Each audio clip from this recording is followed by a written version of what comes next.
નમસ્કાર, આપ જોઈ રહ્યા છો સ્પાર્ક ટુડે ન્યૂઝ। રવિ મહોત્સવ 2024 અંતર્ગત છોટાઉદેપુર જિલ્લાના ખેડૂતોને રવિ સિઝનમાં રવિ પાકો વિશે આધુનિક કૃષિ તાંત્રિકતા અંગે માર્ગદર્શન તેમજ ખેડૂતલક્ષી વિવિધ સહાય યોજનાઓ અંગેની સમજ મળી રહે તે હેતુથી 2 દિવસીય કાર્યક્રમ છોટાઉદેપુર જિલ્લામાં યોજાયા હતા।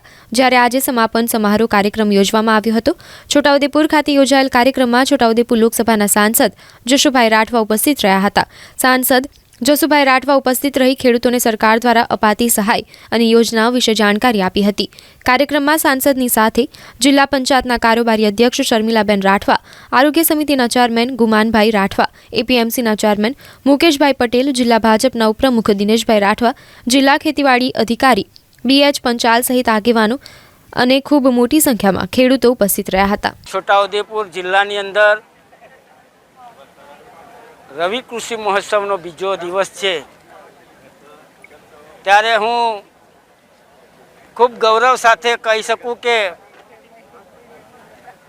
દેશના યશસ્વી વડાપ્રધાન આદરણીય નરેન્દ્રભાઈ મોદી સાહેબ વર્ષ 2003-04ની અંદર કૃષિ મહોત્સવની શરૂઆત કરી હતી અને જે આહવાન કર્યું હતું ખેડૂતોને, એ આહવાન ખેડૂતોએ ઝીલી લીધું હતું અને એનું પરિણામ સુખદ પરિણામ આજે જોવા મળી રહ્યું છે।